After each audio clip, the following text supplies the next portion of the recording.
More now then on the challenges facing the Prime Minister. He's meeting the outgoing President of the European Commission, Jean-Claude Juncker, for lunch in Luxembourg. We'll try and show you the live pictures because we're expecting something to happen there fairly shortly. Can we see it? Can we see the live pictures?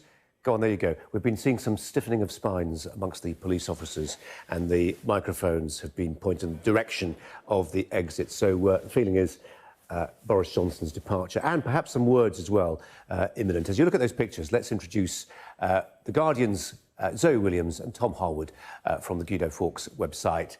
Welcome to you both. Zoe, if I can start with you. We had Stephen Barclay on Sky this morning talking about there being a potential landing zone for a deal and sort of gently rebuking commentators who'd pointed out that there wasn't much progress. He was saying, well, actually, you know, it's the interest of Brussels to sort of play down the progress. Do you buy that? Not really, no. I mean, I don't know why it would be in their interest to play down the progress, actually. And I don't know why... You know, they've been quite transparent, and they have to be transparent because there are 27 of them.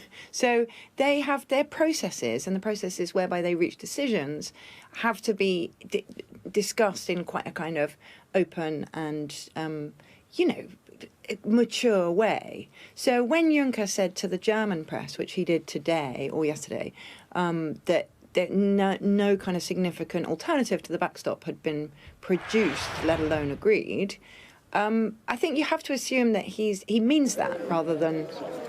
Yeah. Tom Harwood, is that your view? Is this a side that's behaving in good faith with total transparency?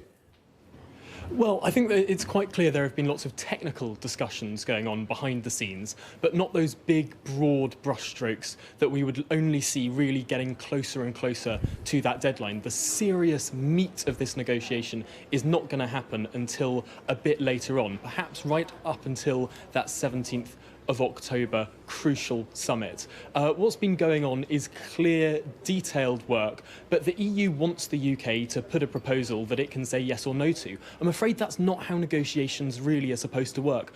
Both sides need to be able to give and take. So if the EU is just going to sit there saying yes or no to something, that's not going to be a productive negotiation. The UK's right in having this strong line saying we are not going to accept this backstop as it's currently constituted, in terms of saying ways in which it can be changed, but by withholding it from producing some lengthy text for the EU to just bat out of hand, I think is the right decision at this stage. It's right to sort of skirt around, find those technical workarounds and hold back on doing that sort of comprehensive piece of text, putting that in front of the European negotiating team just quite yet. Just saw the diplomatic Mercedes being reversed towards that cobbled square. As you look at those pictures, let's go from the cobbles to the Esplanade of Bournemouth, Zoe Williams, the Lib Dem conference. It wasn't universally agreed in the sense that there were some misgivings expressed from the floor of that conference, weren't there, about how democratic it was to propose revoking Article 50? I think, you know, Lib Dems are traditionally the party that cares most about democracy, most about iterative democracy, most about democratic reforms.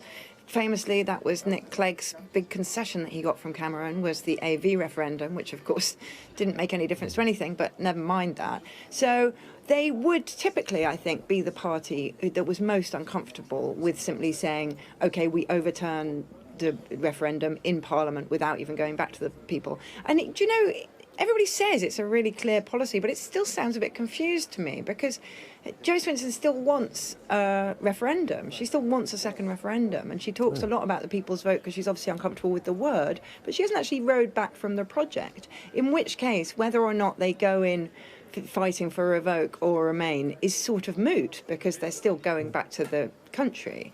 I think basically the thing that's wrong with it is not whether or not she's going to have a people's vote, but the fact that it's quite cynical. You know, they know they're not going to end up the largest party in Parliament. They know they're not going to win 300 plus seats in the general election whenever that arrives. So really she's trying to leverage superiority in the eyes of Remainers over Labour. And I think that's so bald and so obvious that it actually looks like not very clever politics. Yeah. And Tom Harwood, Peter Curtis in the Times this morning, wondering whether actually it represents smart politics electorally as well. For instance, some of the seats in the West Country, which voted heavily for Leave, but would be target seats for Lib Dems. Oh, this has been the Lib Dems' problem really ever since the referendum. We've heard MPs like Norman Lamb up in North Norfolk say that actually the Lib Dems should be more about compromise. They're going to the most extreme possible message on Brexit, and that's not a very Lib Dem thing to do. So seats like North Norfolk that voted to leave, the entire South West that voted to leave, these traditionally Lib Dem areas are really going to struggle. Lib Dem candidates within them are really going to struggle next time round. And the Lib Dems are throwing all of their they're putting all of the eggs in the basket of these sort of London-type seats, these metropolitan areas, and throwing away really sort of what were traditionally some of their heartlands. So it's going to be actually more of a struggle, I think, than a lot of people are expecting at the next election for those Lib Dem candidates. Zoe, I'm keen to get into the Supreme Court hearing tomorrow that will last for not just tomorrow but for days. I say that because it's going to be technical and we may be interrupted at any moment because we are seeing much talking into walkie-talkie radios by police officers, etc. With all that said, tomorrow, Zoe, what's at stake? Well, we expect the verdict to be out by 4:30. So it really is on a knife edge, actually. And it looks like since the Scottish court already ruled that Brexit, that proroguing Parliament was not legal, it does. The people who've brought the case are very optimistic that the Supreme Court will say the same thing. Now, you know, if you think that you've had a crash course in the complications of Britain's relationship with the EU, that is nothing on the complications of the legislative differences between Scotland and England. So, nothing is certain, but certainly Joe Morn, who brought the case, is quite optimistic about it. So I think we can expect the cat among the pigeons. The interesting thing is that since the Scottish court ruled that proroguing was illegal, parliamentarians could technically have gone back and re-inhabited Parliament from the day of that judgment. And even while some of them said that they should do that, nobody actually did that. So it will be interesting to see what MPs do if the Supreme Court backs up the judgment. Go on, Tom. Yeah, the Speaker's office, as a response to that Scottish ruling, said that it was up to the government to say whether Parliament should or should not be recalled. And the government was really quite bullish in terms of saying, wait for that Supreme Court decision this week. And they're quite confident of winning it. The way in which Scottish law interprets constitutional matters is actually significantly different from the way in which English law interprets it. And there have been a number of cases. There was a similar case in Northern Ireland last week, actually, that the government won. So this isn't such a clear-cut thing, and I think the government are really quite confident in terms of winning that case this week, in terms of making sure that new Queen's speech can go ahead so that they can get on to the real domestic legislative agenda that I think a lot of people in this country want to see. And I think that the Supreme Court is more likely than not to come down on the government side. So, Williams, just leaving the Supreme Court to one side, something I was just discussing with Malcolm Rifkind, former Foreign Secretary, about internal Conservative Party politics.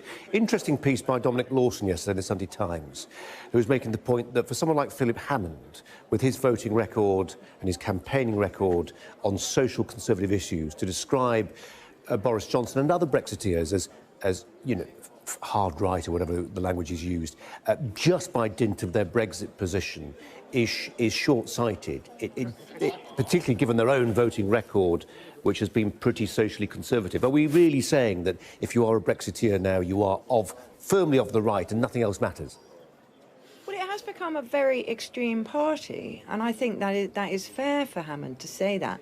And really, you're not really talking about policies in that sense, because Brexit isn't a policy. Brexit is amorphous and unresolved, and things Boris said 3 years ago, he now says the opposite of, and actually things he said 2 weeks ago, he now says the opposite of. So what you're talking about when you describe them as extreme or far right or authoritarian or any of those words, I'm not sure which one Hammond actually used, is not so much a set of policies, but a way of behaving.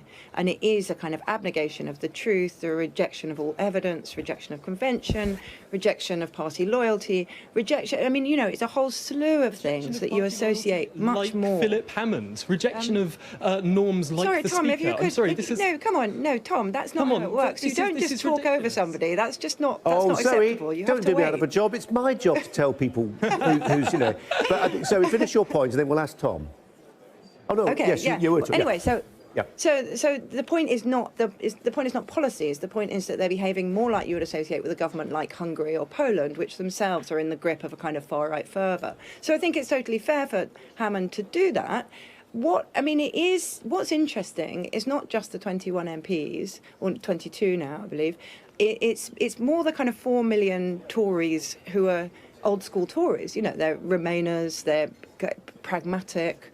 They consider themselves perfectly reflective of the spirit of the party, and now they're completely out of place in it. So I think they must be really feeling politically homeless in a way that no other party member would be. Tom, your big moment.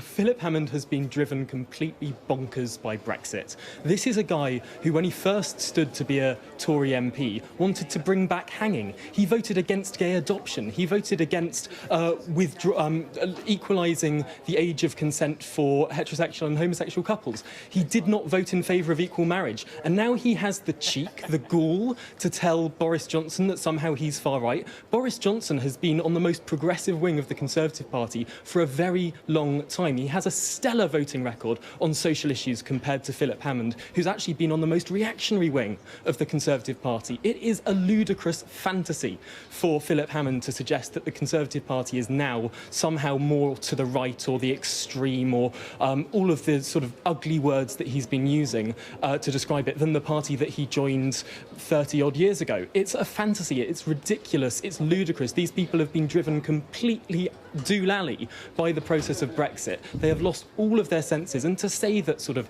disregarding precedent or acting in a way that's against their party whip, this is exactly what Remainers have been doing for the last 3 years. We need to take a step back and look at this in context, and actually the people who've been being extreme or throwing away precedent and being really quite anti-democratic and all of the traits that you'd associate with despotic regimes are the people that want to try and cancel the largest democratic vote in the history of this country. That's clearly the extreme position in this parliament. Those are clearly the extreme politicians today.